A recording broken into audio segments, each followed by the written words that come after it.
This is a HeadGum podcast.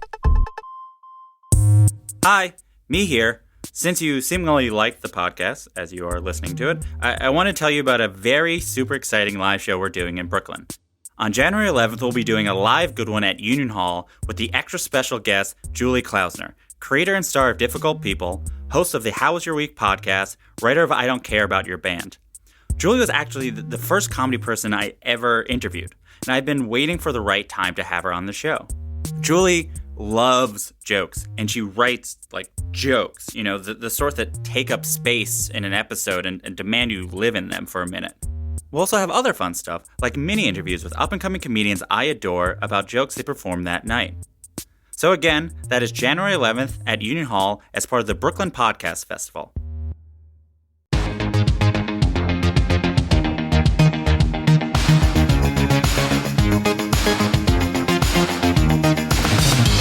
Hello, and welcome to Good One, the podcast in which the makers of comedy discuss how and why they make comedy. I'm your host, Vulture Senior Editor Jesse David Fox. This is a very special episode for me/us for count them, three reasons. One, it is our season finale. Two, it is our 50th episode. And honestly, I can't believe it. I can't believe so many of the comedians I respect most agreed to have the sort of conversations I've always wanted to have with them. And I can't believe people have been like, yes, of course, this is something I would like to listen to while cleaning the house, or working as a photo editor, or driving around suburban Cleveland. So thanks, all of you, for listening and supporting the show. And because of the first two special reasons, we have special episode reason number 3, our guest, Sinbad. See, Sinbad was the first comedy show I ever went to, about 20 years ago on a family trip to Las Vegas. It all can be traced back to that night. And one moment has always stuck out with me. So towards the end of the show, Sinbad asked the audience if there's anything they'd like for him to talk about.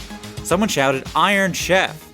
After a pause, Sinbad made it clear he doesn't know what the hell that is.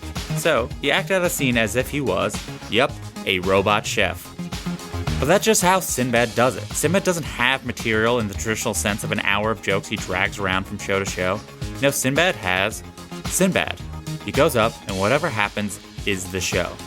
For this reason, like what happened when I interviewed Jeff Garlin a few seasons back, Sinbad didn't want to pick a joke to talk about like we do every episode. He doesn't have jokes. He just has Sinbad. That said, we wanted to give you a taste of what Sinbad's in-the-moment style of comedy is like in practice. So we picked a clip of maximum stream of consciousness from his 1993 HBO special, Afros and Bell Bottoms.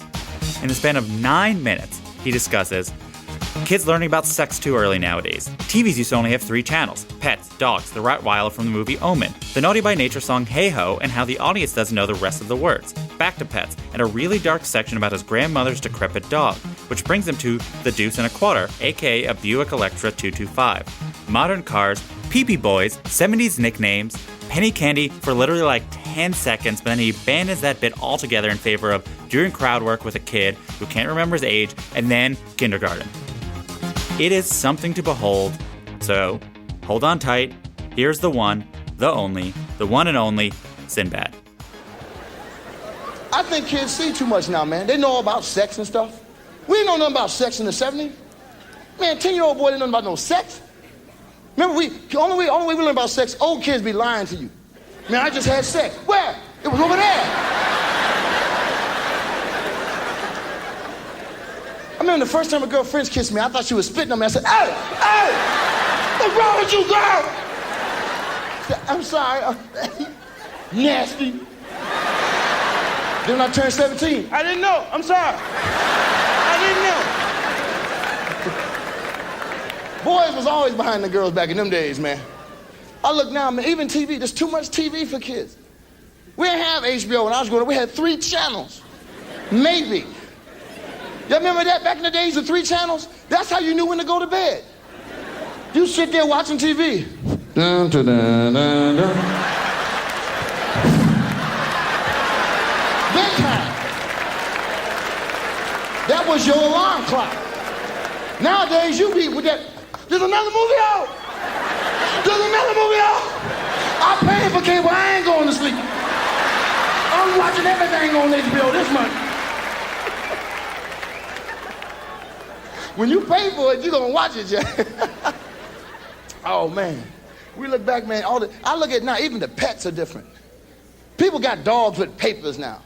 Like the dog smarter, because dog don't know you got papers. A dog is a dog.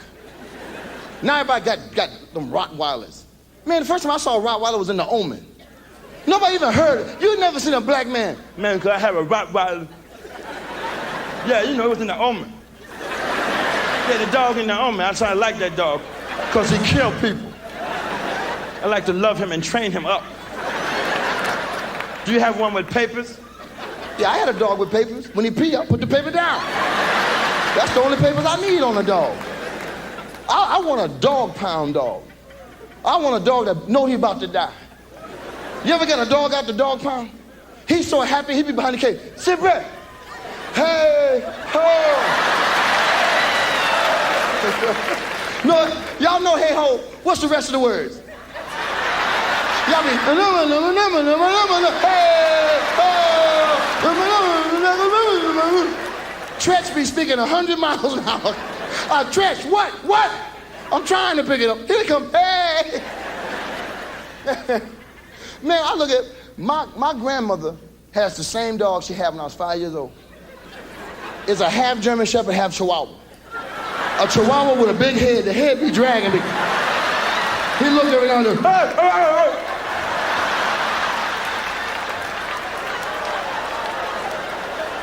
The dog, 115 years old, got no hair, just skin wrinkled up, no teeth, and 3 legs broke. Got 1 leg, be dragging himself to the house. The dog trying to kill himself. Kill me! Somebody kill me! Because my grandmother deaf, and the phone drive the dog crazy. Pick up the phone! Pick up the phone! Oh, Jeffy, no! Pick up the phone! The dog tried to kill himself last week.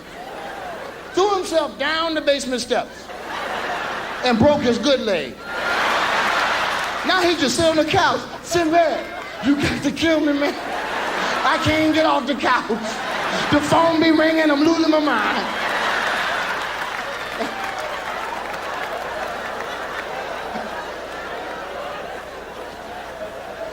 My grandmother still got a deuce and a quarter. 1975 deuce and a quarter. Can't hear driving down the street. People going beep beep. She, hey, check that song out. Ah, beep beep. Ah, toot toot. I said, Grandma, that's somebody blowing at you.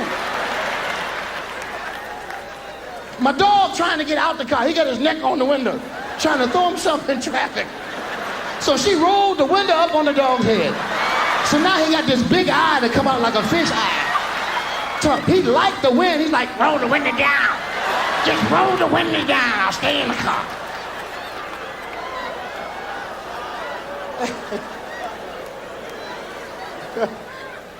Y'all remember Deuce and a Quarter? That was a bad car, man. Deuce and a Quarter is the baddest car ever, man. You could put 20 people in a Deuce. It was a station wagon, sports car, Jeep, and truck.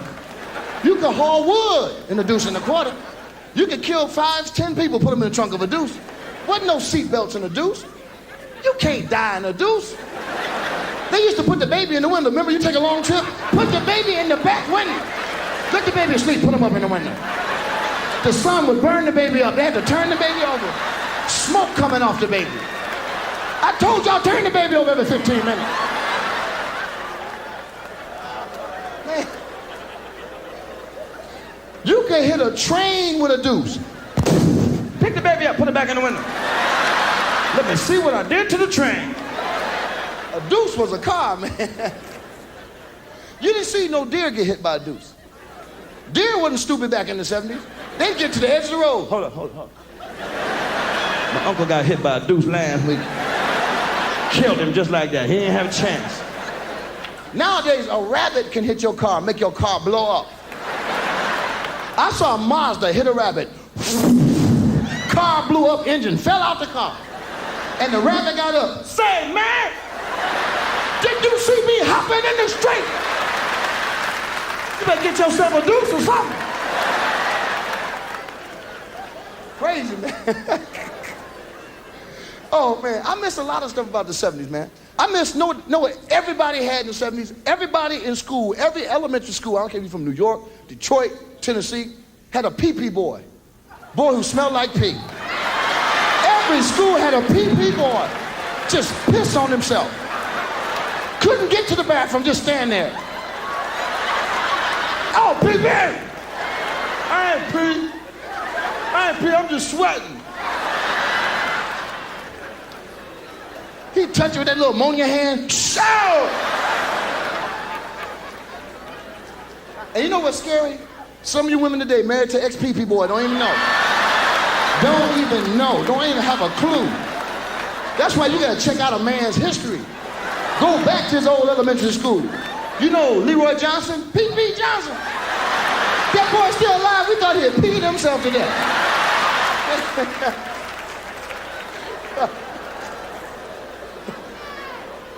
Oh, man.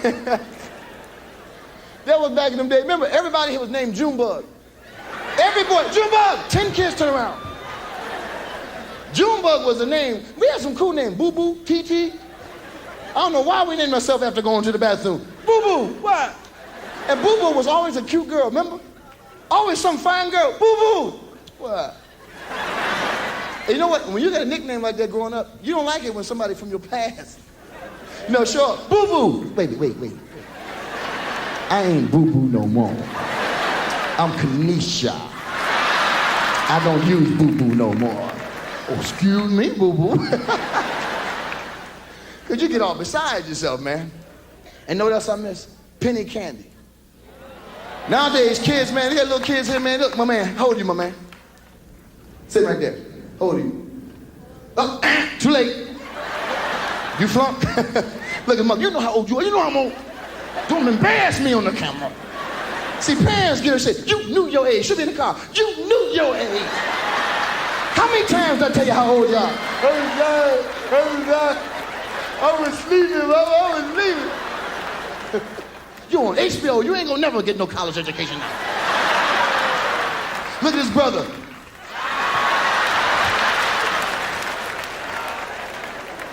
Your brother gonna dog you for the rest of your life. Let's watch that HBO show again. Mama! See, nowadays, man, kids are under too much pressure, man. You gotta take a test to get in kindergarten. How can you not be smart enough to go to kindergarten? If you can take a nap, you in. That's all we did in kindergarten. Take a nap, eat some graham crackers. And if you was a genius, they'd let you pass them out because you could break them on the line.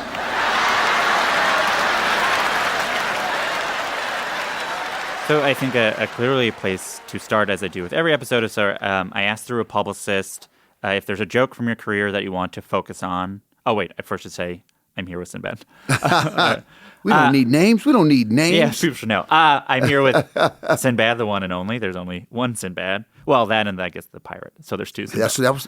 But there's a lot about that now. After they're named after you? Yeah, man. There's dogs named after me, birds. So I'm here with the comedian Sinbad, Cool. not the bird. All right. So clearly, I think a good place to start. So usually with an episode, I'll ask the comedian or through the publicist, what's a joke from your career you want to focus on? And you said, no, you don't do comedy that way. Nah. Which is cool. It's funny because when I had Jeff Garlin on, he also said, I don't do comedy that way. And I was like, I think the only other person I know who does it that way is Sinbad. You know what? If he was alive, Robin Williams. Robin Williams? Robin would be like that because we just had train of thought and Jonathan Winters. So I guess the question is, what do you do? Why do you do it the way you do it? And how did you start doing it that way?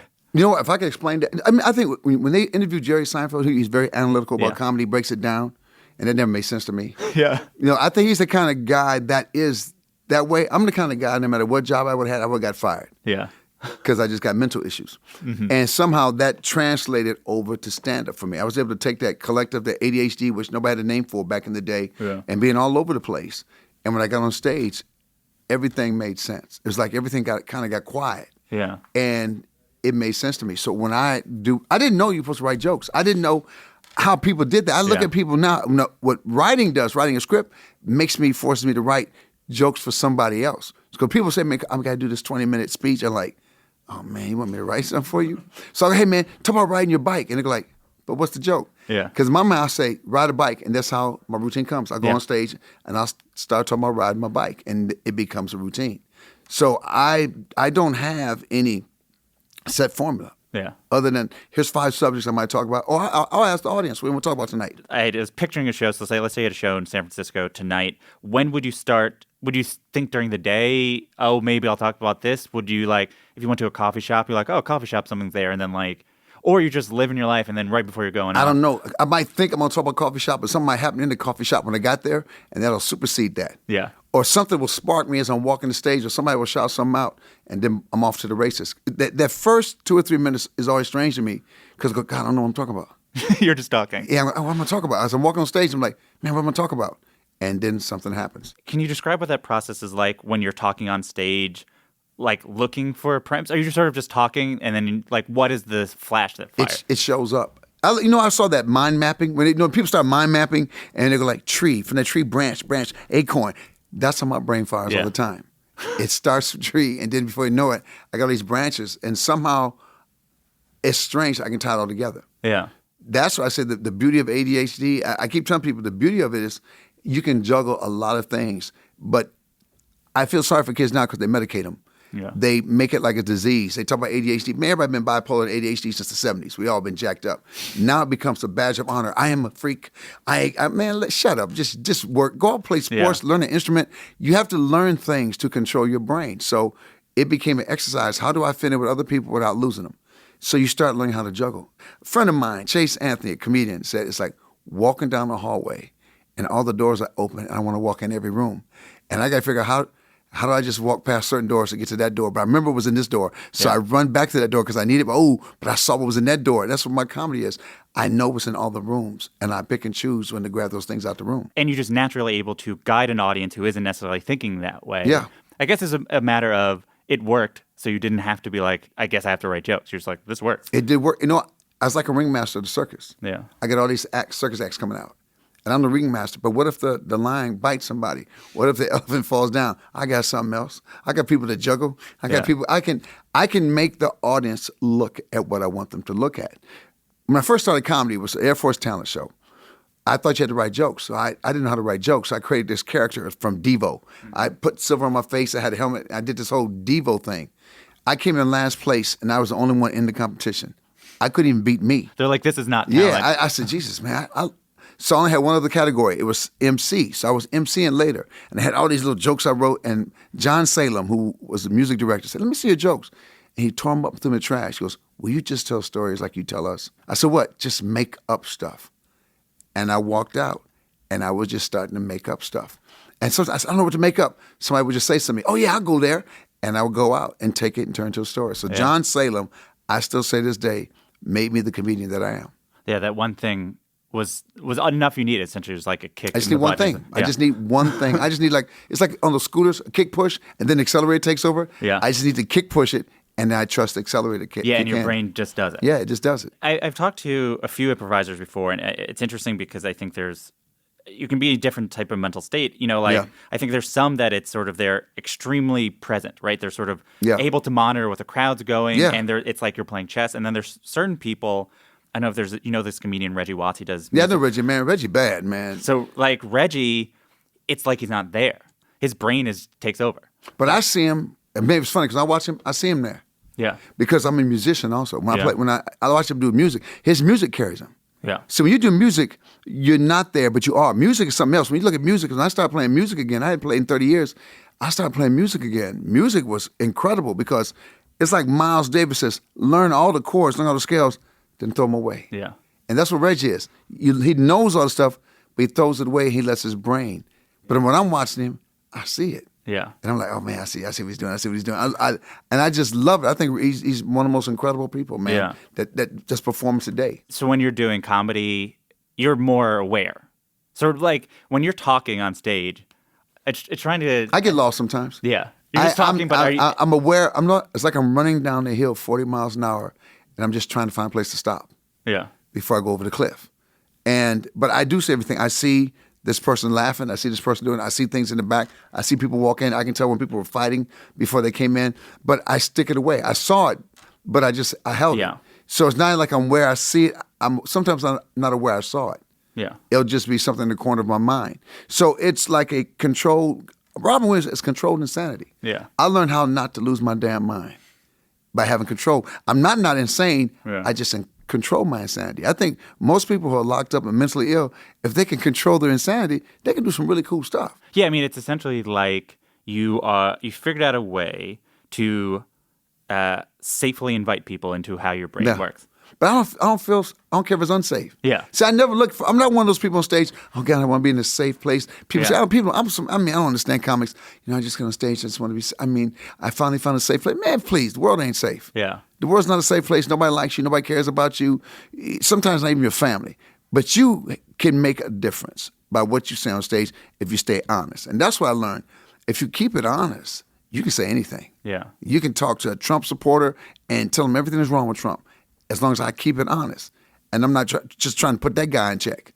I'm going to keep something honest so you can come back honest with me with the bullshit that you brought, It's almost like when you say things on stage, not that it's honest in that you feel it or you believe what you're saying at the time, but do you care about if it's correct? Do you even think about it's correct? It's not about that. You know what I mean? Like when I say honest, sometimes correct. Sometimes I'm incorrect on purpose to see what you do. Yeah. To see how much you really know. And I'll lie on stage sometimes. They're like, yes, I'm lying. Yeah. You just agree with me. I'm lying to you.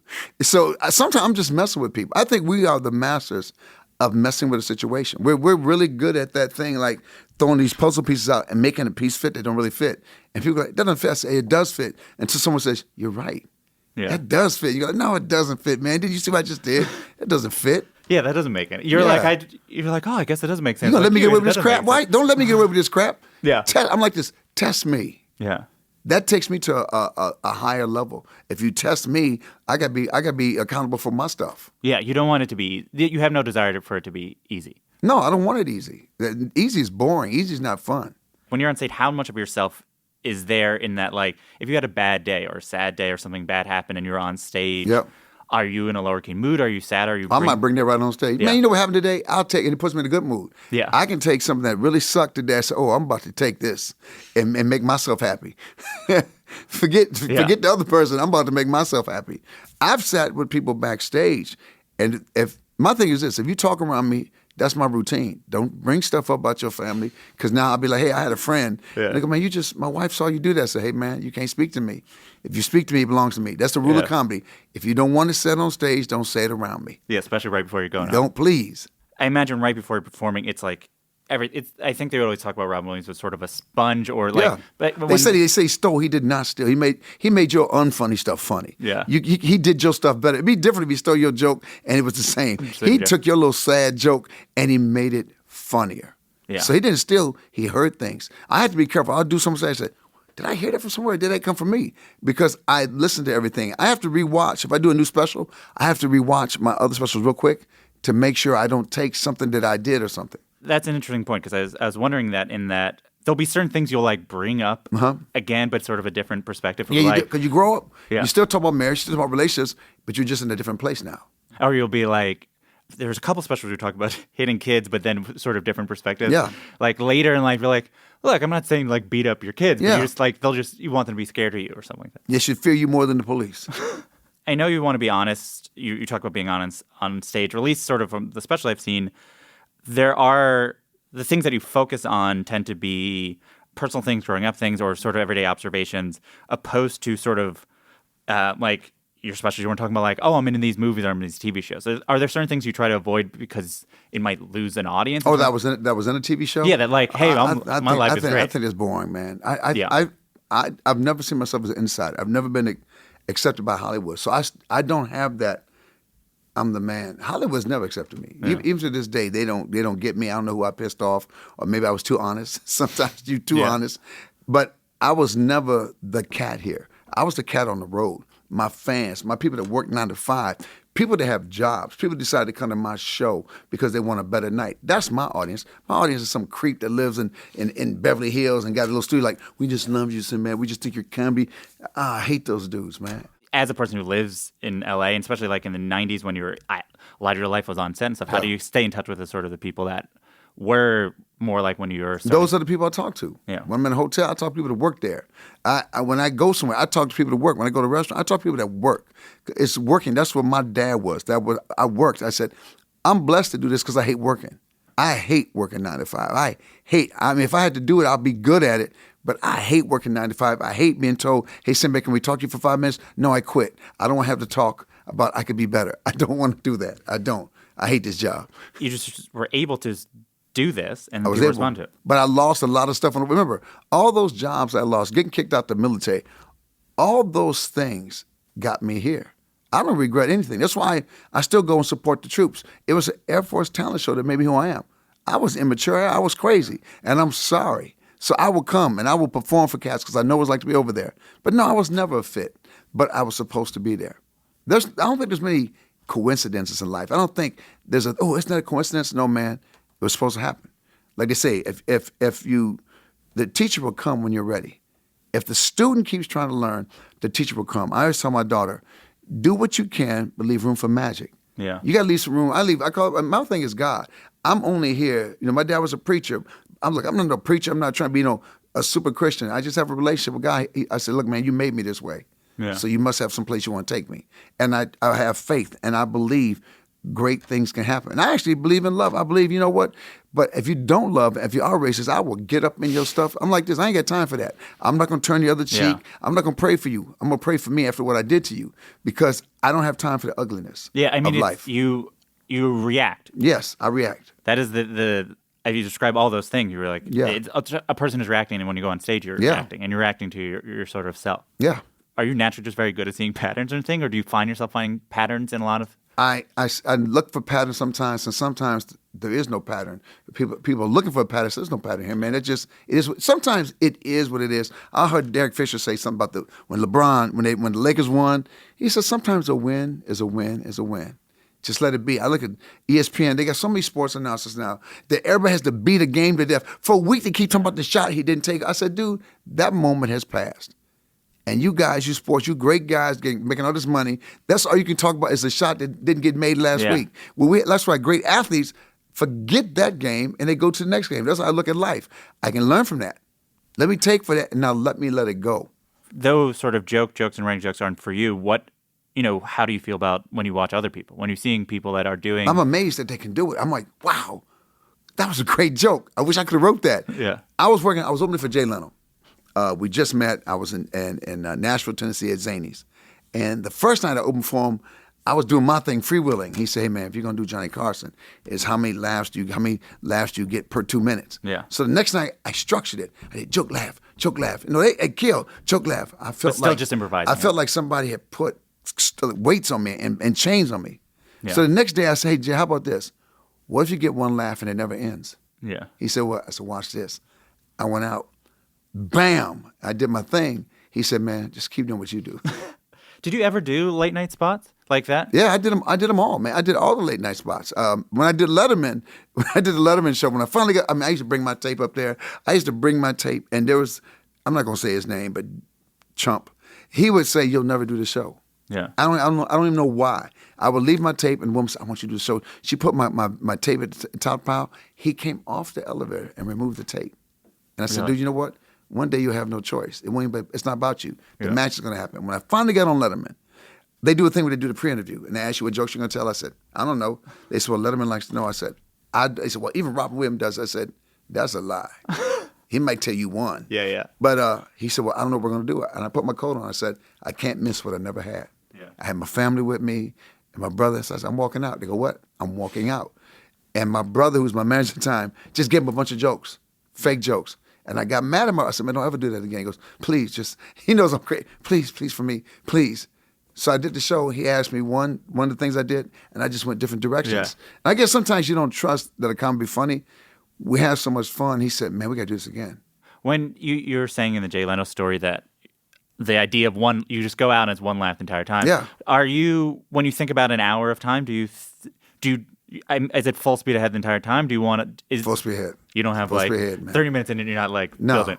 I remember one time I was on stage performing and a woman said, you have to stop. I had to get air. So I sat down for 5 minutes and just had a conversation with people. because she said, look, I can't get air. She had asthma. Yeah. I said, okay, go ahead and get your air. And I just spoke to her. I said, you okay? And I got started up again. But those are moments I love. I love the moments that are real like that. You know, you know what? I haven't done any of the new talk shows. Not Kimmel, none of them.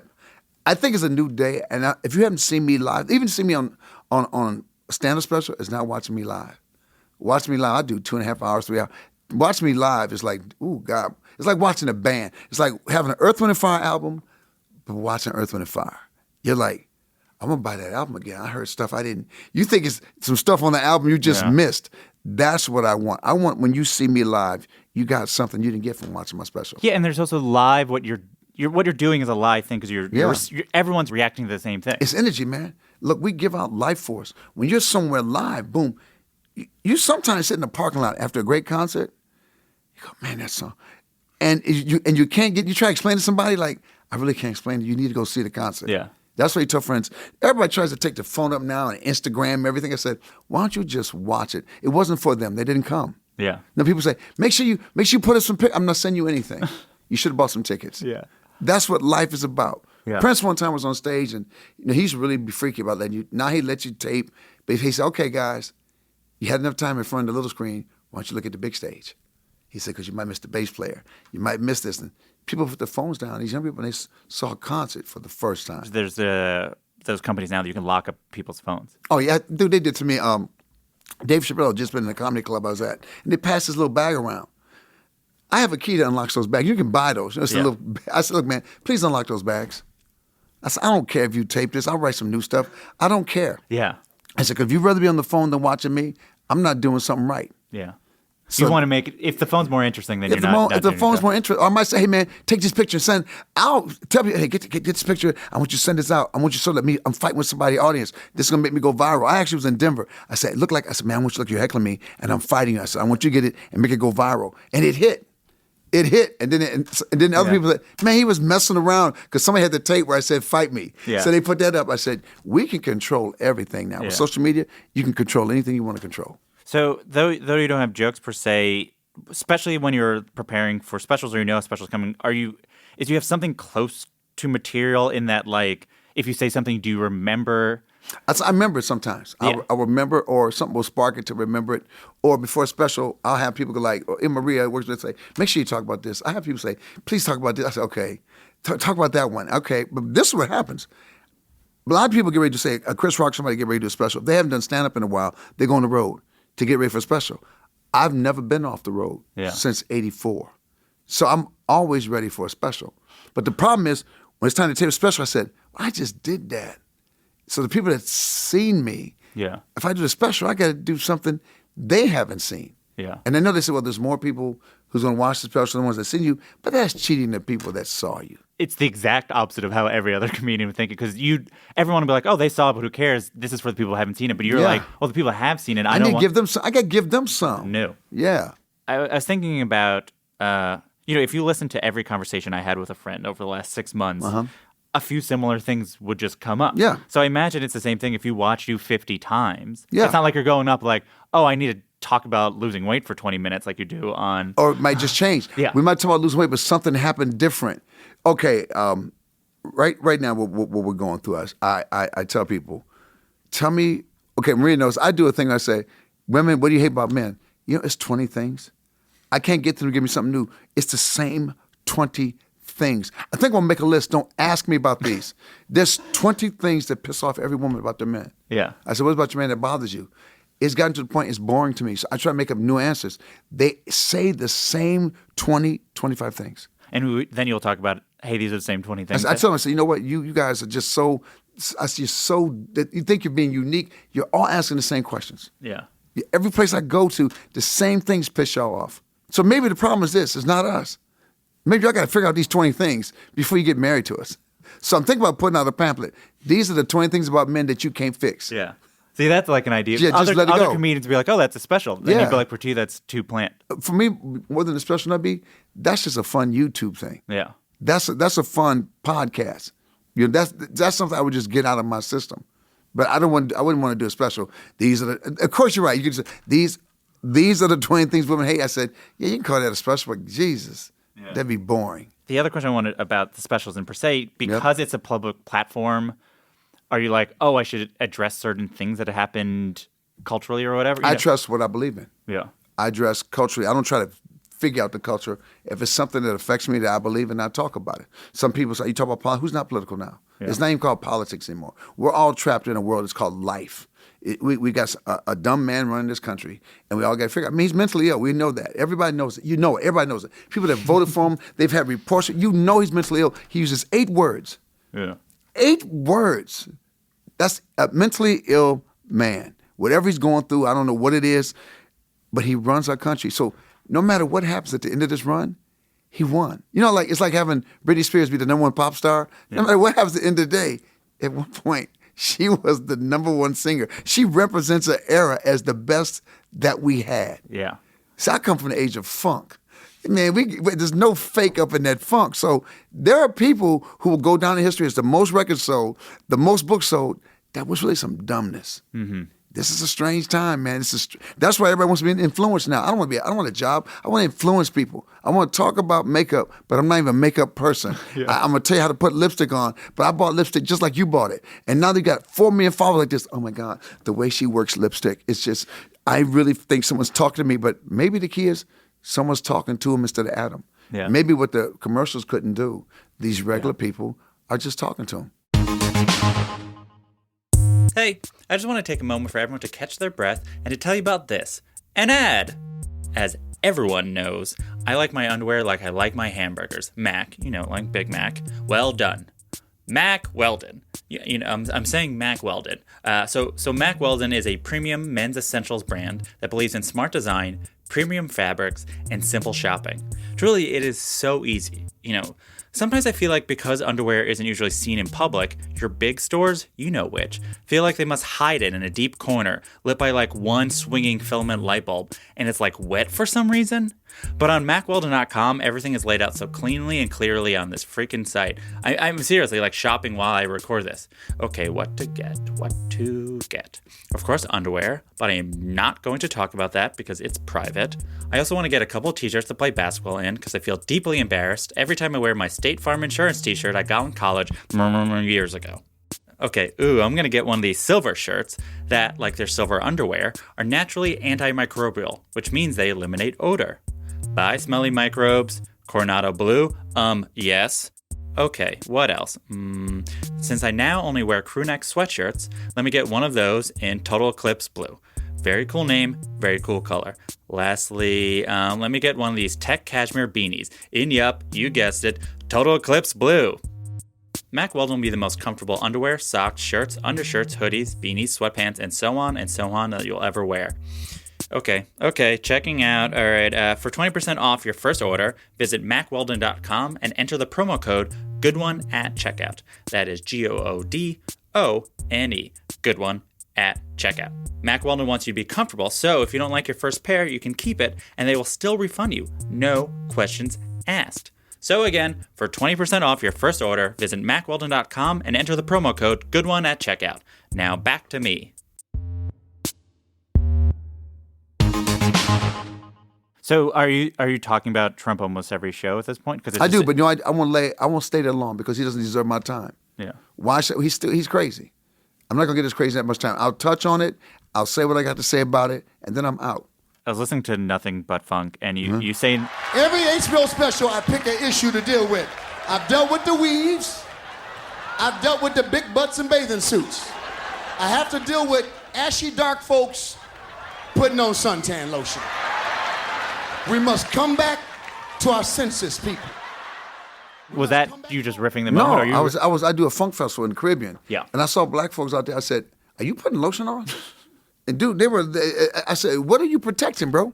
You got that melanin. I mean, you're light skin, yeah, but are you burning up? Do you feel the heat?" So throughout in the specials, there are some things that are planned in so much as like in Brain Damage, you have a joke about your mom screaming and their sort of effect.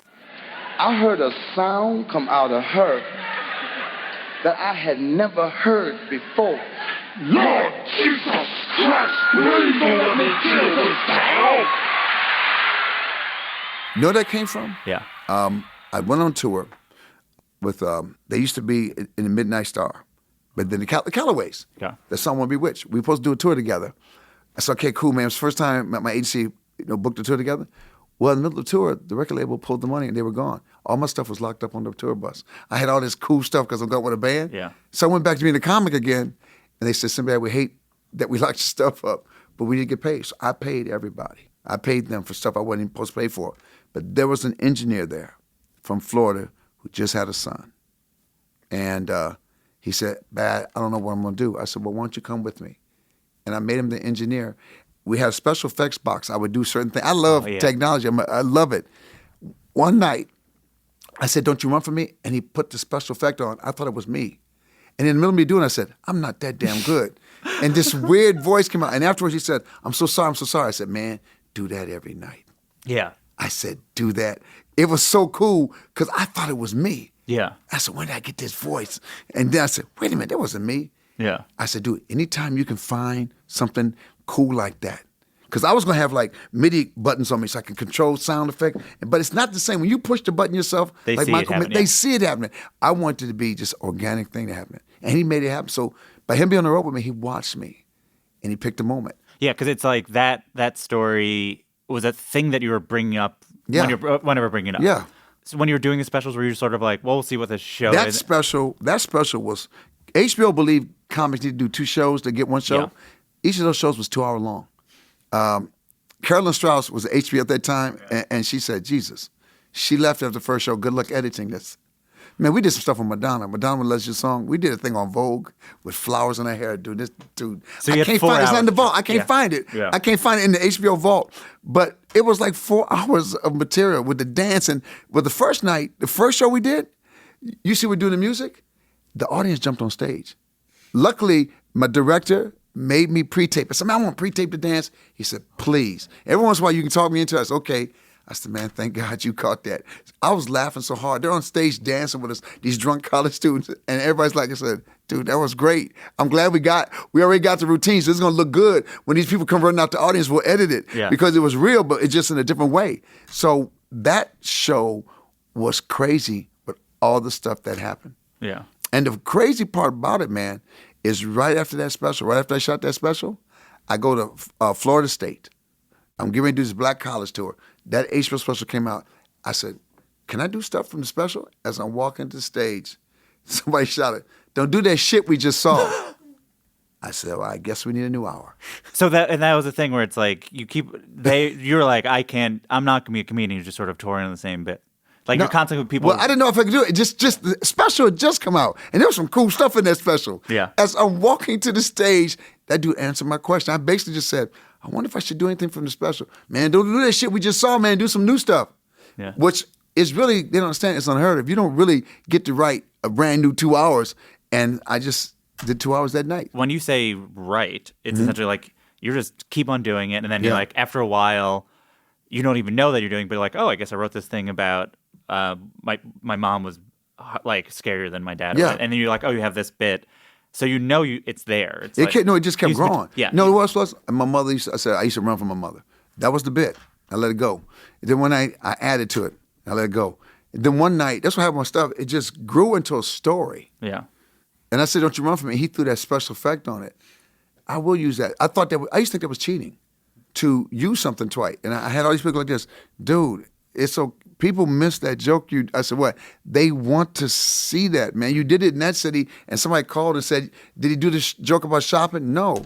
So people are like, man, can you just redo some of the stuff? I said, all right, but I'll make sure I put some other stuff around it. Yeah. So that's how things And move. it'll come up when it comes up. Like, ultimately, Yeah. you're there and you know you have it. And if something like, Yeah. you're like, said that, like, oh, my mom would always say this, like, oh, my mom, like, Yeah. I have this story about.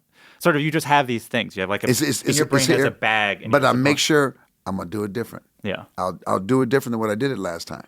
So The when set'll be different, yeah. whatever. It's almost like you're retelling this. When Yeah. you're telling the story, you're retelling the story. You're not Yeah. going through the beats of it. I'm not going through the beats. I have no beats on it. It's like, okay, you asked me favorite. I don't have a favorite joke. I had a favorite moment in my first special, Brain Damage. My dad's in the audience. My mom's in the audience. And when I became, like, before I came to come on, my dad said, man, what are you doing with your life? I said, man, I'm going to buy you a house. So I did this college tour, and I started sending checks on him. He goes, man, are they paying you this? I said, I told you. I said, I'm not just good, I'm one of the best. Yeah. So my dad got fascinated. He got fascinated with this whole comedy thing. He would go to all my shows, and he became, look, they love my dad was a man. People loved my dad when they met him more than me. But he told me a joke when I was a kid about, My father told me a joke. It's about in college, about a boy writing in college. As a boy went to college, you go to college, you think you're grown, it's gonna be happening to you. And he would write them long letters to his father, Dad, I'm having a great time in college, man, everything's going cool, could you send me some money? Well, after a couple of years, he just, hey, no mun, no fun, yo son. And his dad wrote back, too bad, so sad, yo dad. Yo, thank you very much. Peace.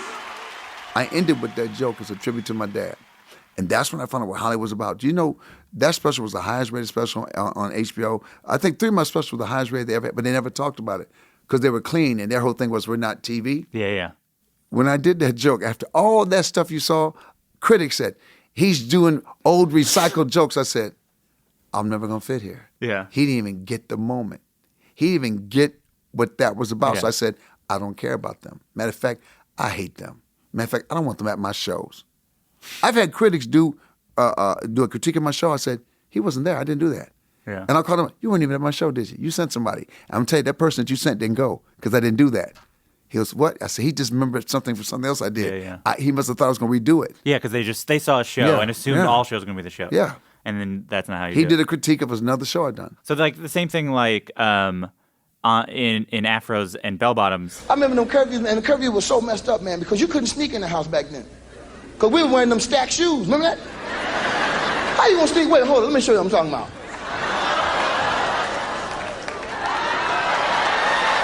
You can't sneak in no house wearing no shoes like this. Alan, give me some of that 70s music.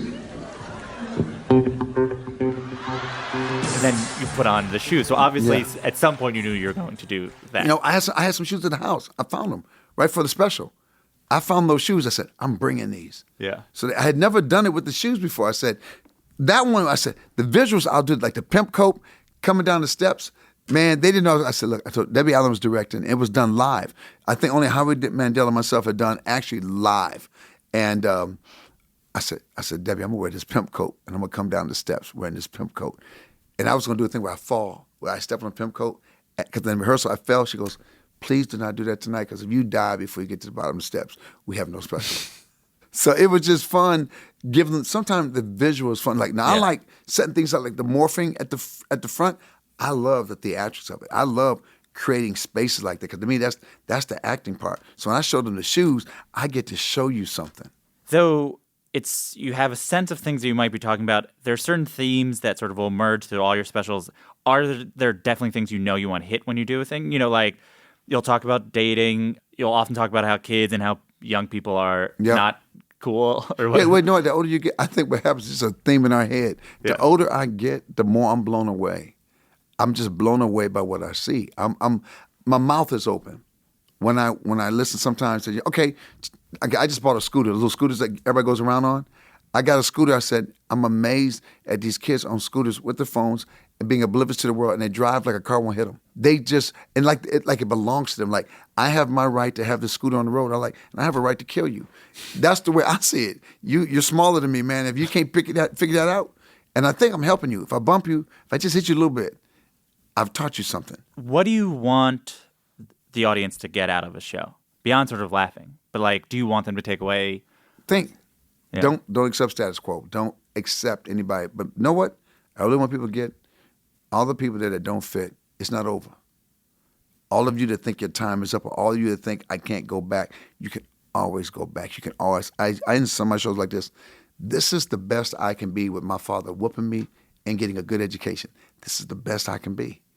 So don't give up on your kids. Don't give up on your friends that might be a little bit different. But at the end of the day, I want you leaving whatever was bothering you beforehand. Maybe it's not that deep. Maybe it's just not that deep. Yeah, you want to give yourself as an example of I'm doing this. And I'm doing it my way. Hey, man, my car got repossessed. I had 2 cars repossessed. Hey, man, I owe the IRS money. Sometimes you get behind because you're taking care of everything. You take care of everybody. So what you do is you put you last. And you realize sometimes you can't put yourself last. Sometimes you got to put yourself first. We've not taught that it's okay to be selfish people. But you know what? We look at selfish people and go like, damn, they got a pretty good scam going. They always got a little money. They always got something to buy themselves something. And we go, oh man, he's so selfish. Really, wait a minute.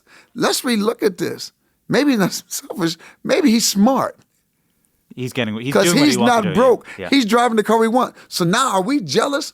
Are we talking out of jealousy or anger? A lot of times we're talking out of jealousy. We'll see a guy with a nice car, but what happens? Michael J. Fox said, "I used to hate that guy that would go past me in his Mercedes and go, let me look at that asshole." He goes, and then one day he said, "I was driving down the street and I saw a reflection of me in my car." He goes, "I'm the asshole I used to hate." There's a few things I've heard that people are like, comedians are like musicians, but their instrument is the audience. They're playing the audience. Or I think Jerry Seinfeld will be like, a comedian is having a conversation with the audience, but only the comedian is talking. You will talk to your audience. How do you feel it? What do you feel is the sort of dynamic? We are not, musicians are special. Because when I do music, that's on another level. I do a thing called Funkity. I mix funk and comedy. Mm-hmm. When some people were having a hard time, if you just try to go pure music, they go like, what's he doing? So I still clown. I created an alter ego called Memphis Red, and I'm talking mess while we're playing music. So I'm mixing the funk and the talking mess. And since sometimes I just jump in somebody's band and go like, he ain't playing. They're looking for who's playing for me. That's when it's fun. That's when music, remember music trumps everything. Everybody wants to be a musician. We all want to be Prince, bro. We all want to be Stevie Wonder. Stevie Wonder might want to tell some jokes, and he probably can. Yeah. And Prince was funny. I said, man, that's terrible when a guy got that much talent and he can be funny. Not fair. But for us, music puts you back to where you were. You hear a song, I was in school, I did this and that. Comedy sometimes is temporary. Yeah. Sometimes it's temporary. Sometimes you do remember it. Sometimes it re-sparks. Sometimes it heals. Sometimes you hear it at the right time. Music, you can play that same song over and over. Comedy, you got to get away from it again and then watch the special. Get away from it again. You can put a song on a loop and just listen to the same song 5, 6, 7 times in a row because something about that song moves you. So music is also a conversation with the audience. Yeah. Music is a conversation, and they are speaking because they are screaming. They're going like, oh, my God, that's my song. That's a conversation. Do you feel like your comedy is then a conversation? Like, do you feel like you're talking to them? I mean, you'll let them talk back. We're interacting. Yeah. Which is, it's a conversation, but it's more than, we're interacting. I need you. It's like if you're playing basketball and there's no fans there, you can really play hard. It's like playing 3-on-3 outside. You can still play it. Like there's article that just came out about the top Netflix specials and how to brag about how they had one special where there was nobody audience. Oh yeah, there's they said Drew Michael had a special for HBO. They said you need an audience to truly be funny. That means you must be scared to death that you don't have a joke. And I'm sorry, I'm just gonna put myself out there. There's this new comic. This is a new film about comics. Do we really need to be validated, man? Either you're funny or not. I mean, if you're not a funny, stop. Just stop. Half the fun is the audience, man. Yeah, I want my audience to think. I want one female comic said, I get tired of those old specials where they show a camera shot to show the audience to prove they're laughing. It's not to prove they're laughing. It's like watching Woodstock. I want to see Jimmy play and I want to see people jumping in the mud. Yeah. I want to see both. Yeah. Because now when I'm watching it, I get excited. Yeah. You want to for you, it's like you want to capture that this evening happened beyond sort of like this material happened. Why the hell are you doing comedy? Yeah. Why are you on stage? Well, you just better than other people? You just, I'm so deep. I'm so deep. Oh, my God, look, I'm so deep. No one gets me. Then why don't you go sit on a park bench by yourself and talk some pigeons, man? Do you get hecklers? Do you care about hecklers? I love hecklers. Yeah, I assumed you were going to say that. I don't think I've ever had a heckler thrown out. To me, that's a conversation. That's not a heckle. Yeah. Do you have an example of one that you turned into what you felt was better off? Oh, I've turned them into friends. I've taken hecklers, man. Or what they do, they just stop. One guy said, okay, I quit. Because you know what? Or if they get me, if it's a good one, because they've been waiting all night to get you, man. This guy might have been waiting all year. Here's his one joke. And I got to tell comics, if a man or woman gets you, let them have it. The crowd loves it. Let them get you. Like, all right, man, that was a good one. That's his victory. Yeah. He goes home with his victory, and you know what? You prove that you don't have thin skin. Because if I'm dogging everybody else out here, who do I think I am that you can't hit me back? There's nothing sadder than watch a comic get mad at a good heckle. Yeah, because you're like, I thought we were in the joke. Now you're like, dude, that looked weak. I feel like I've heard you say you've never bombed, but every comedian has a show. You're like, this clicked or this didn't. What for you is a good show or a great show? What are these special shows? I've had shows where, like, I tell you, the audience give you the most they have, and there was a show early on you're working hard. You're back in the beginning, you have like certain jokes you end with. If you got to pull that joke up in the first 3 minutes, and all you get is this, I'm like, oh, this is going to be a long night. But I learned to trust. I had one of those nights, and they were just sitting there, and they were laughing, and they tittering. And I walked off stage, and this person said, that's the best comedy I've ever seen. I said, what? And I found, that's all they had. Yeah. So I've learned. I almost said to them, you know what? I'll just leave. I almost walked away, and I said, okay, all right, that's the best. So I'll never stop. If I'm on stage, I'll never stop. I'll just keep moving like you're having a great time. Well, then what is a good one? What is the ones that you were like, oh, that really? Man. There are nights where I leave euphoric. I leave. We had a good night just in L.A. at the Salon Theater. It was a 2.5 hour show. I kept saying, okay, that's enough. I'm going to stop. But something else would come up. Okay, I'm going to stop. And something else would come up. And just, it's one of those nights you wish, oh, my God, I wish I could take that show with me. Yeah. And you want to make it happen again. I think there is one show that stands out in my mind. Tierra Verde, Florida. I just got started, 84 before Star Search, 84. And I lost it. The show was just going. The show was just going. It just was just going. And I went too far. I was talking to a couple.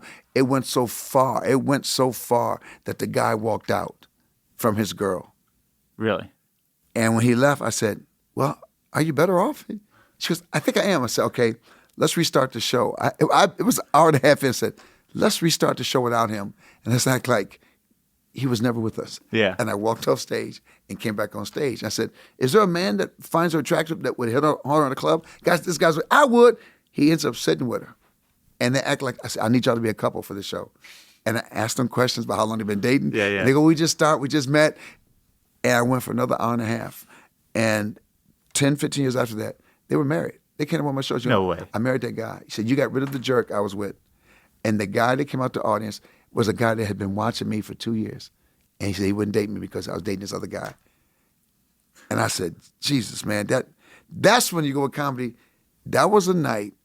And my friend Rick, who lived in Florida, said, dude, that night, I don't even know what that was. I said, I don't either. Yeah. I couldn't go back and get it. I couldn't redo that night. It was just an insane night where I went too far. But what really is too far? I was just telling truth. Yeah. And I said, why are you really with him? She goes, I don't know. He goes, really? Really? And the audience started hating him. And he got up and left. I said, now you can chase him or we can start all over again and try without him. She goes, okay, let's try. I said, we'll get you right home. Yeah. We'll get you right home. This guy sat with her. And they actually become a cute couple for the night. How do you know when a show's over? It feels like if you keep on going, when you're like, I think it's when I see them worn out. She'll tell you, I see them. I've seen people fall asleep. I see them in the front row. I said, are you done? Sinbad, I just gotta go home. I'm having fun. I'm really so tired. How you've been doing comedy for a while now. How are you better now than you were? I don't feel a need to be funny. I don't, and that's only comes with time. I tell young comics, you won't get there first. It's to the point I know I'm funny.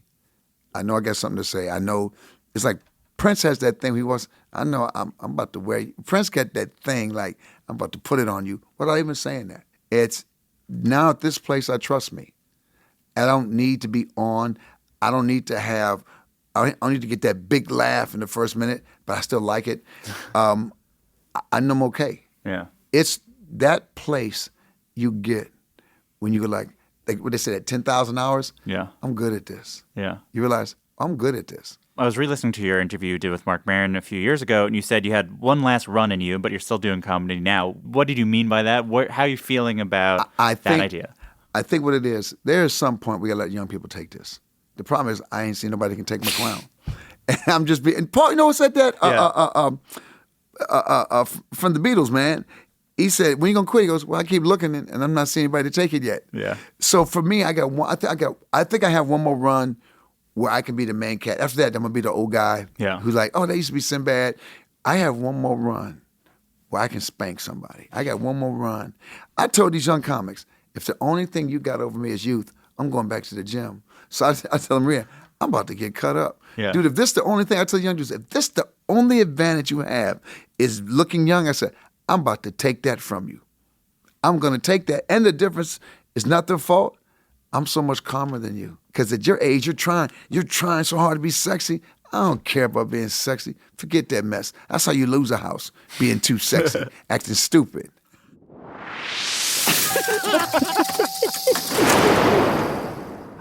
So that sound means it's time for our final segment, which is the laughing round. It's like a lightning round, but because it's comedy, it's a laughing round. So you had that joke from your dad. Are there any other sort of street jokes that you just sort of know, like jokes? No, you know what? George Wallace. You never want to get in a joke competition with him. You never want to do dozens with him. He knows probably 1,000, 2,000 jokes. I mean, when I go places, you know any jokes?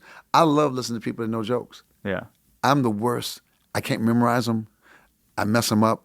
I mess up the punchlines. They're like, you're the worst joke teller. I am the worst joke teller. But I'm a good liar. I will beat you at storytelling. We used to do a thing, everybody tell the best lie. And we would talk about moments at work and stuff. Who got the best lie? Yeah. And we would sit around and just tell lies. Do you have a favorite outfit from any of the specials? The first one was an accident. My brain damage, those were chaps. Yeah. I had a designer, and I said, look, man, just do your own thing. I will never say that to him. He came and handed me these 2 leggings. I said, what is this? Man, I made you some chaps. The bike shorts I have on, because I used to wear all bike shorts, compressed shorts, thank God I had them on. Yeah. And I put them on backwards. The pockets went the other way. So when we taped 2 shows, I couldn't turn the pants back around. Because you couldn't have the continuity. Yeah, so that outfit you wore in the first one, everybody was like, man, you crazy. I said, I ain't that crazy. That was an accident. But which is the one you actually liked? I think I like it too. Yeah, you like it. It's crazy. It's at the beginning of who I am. We've talked a lot about your stand-up, but I wanted to just talk to you about certain of the acting roles and different things you did just to so I'll throw out projects. You can say whatever the first memory that comes to mind. Good Burger. Good Burger was last minute. They called me. I just showed up. I had those clothes in my closet. I had that wig and those clothes in my closet. And I showed up. I said, I'll do it for you. House Guest? House Guest was, an accident. House Guest was a script that was written. I was waiting for my 48-hour script. And Joe Roth said, this is it. Take it. So we rewrote that script. Each day I rewrote the script. And the young lady that wrote it would just look at it and mouth the words as I'm doing something else. She goes, what are you doing? I'm sorry, I got to make it work for Sinbad. Yeah. Yeah. Jingle All the Way. Jingle All the Way was fun. It was my first one where it wasn't me. Yeah. I'm with Arnold Schwarzenegger, and they didn't want me. It was Arnold's agent, who was at the same agency I was at, ICM. He said, Arnold, you got to be with a big guy that's funny. And they let me come read. When I came to read, dude, I went to Bosnia on the same plane with Hillary Clinton. But I said, guys, I can't come read till Monday. It was a Friday. I said, well, then cool, don't use me. I don't care. I said, I'm not going to tell the troops I'm not coming. Yeah. So they waited. I came, dude, I almost quit that day. I came to read for it. I had a Pilth helmet on. I had the Melman outfit. I had the summer Melman outfit, and it was from like Minnesota. And I'm sitting there with my brother. This is so stupid. Why would I wear this crap? I said, I hate this business. I said, I quit. So I go in to read with Arnold. And the papers I said I got blew out of my hands. The script blew out of my hands. So I just jumped on the table and started screaming at Arnold. And the people were sitting there looking at me. And when I left, I said, I quit. I quit. I lost my dignity in there. And then the phone call came. You got the part. Okay, maybe it's not that bad. Yeah. And that's how it worked. You worked with Phil. That was the second time you worked with Phil Hartman? But I didn't have many scenes with him in that one. House Guest, we had scenes. We got to be some really cool stuff. Necessary Roughness? Necessary Roughness, man, that was just fun. That was just an athletic movie. It was just fun. It was crazy. I took a cortisone shot in my knee because I wanted to do my own stunts. And halfway through the movie, the cortisone wore out, and I was running on the field, and I just turned to flip. Every time I was clowning, I said, I think my real knee came back. Yeah. Always Sunny in Philadelphia? Always Sunny. Accident once again. They wrote this script where I was in a mental institution and I'm cussing, and they go, he'll never do that. So it was a fantasy thing for them. I said, and one of the guys works, oh no, Sinbad will do that. Y'all don't know him. Yeah. So when I show up on the set, everybody's there. Fred Savage is directing it. I use every cuss word known to man. He forgot to yell cut. I said, okay, can we? He said, you can't use all those words. I was just giving you some variety to pick from. It's funny because you're, I guess, known for not cursing. But I started cursing. This is the funny part. We talk about it. Yeah. I started off dirty. I cleaned it up one night just because my dad was in the audience. Some other people came. And this woman said to me, I'm so glad you're clean because I can't go see other comics. I'm like, dang it. I know I ain't going to be hip now. I'll never be. The clean comic is never the hip comic. No. So no, I said, I'll get enough other movies where I get to play other characters so they'll see both sides of me. But that just didn't happen. For some reason, with Hollywood, they couldn't see me other than this. But then they would have meetings with me and go like, oh God, he's not the guy we think he is. So now I scared him. So it couldn't work. Yeah. I was thinking about doing a tour where I did a clean show early and a dirty show late. And I don't know. I might You should still do it. Though I feel like everyone would go to the dirty show. No, what I say? Everybody will come. I'm gonna call it Sinbad Talking Dirty After Dark, and watch everybody show up. Yeah, of course. I think People like children. If you just say the word ass, oh, he ain't say ass. He's so deep. He's so deep. Saturday Night Live. Saturday Night Live was at that time was one of the highest rated specials, other than back when John and all those guys were there. It was dude. I'm surprised I've never been back. Yeah. I'm almost angry I never got a chance to go back. It was dude, it was fun.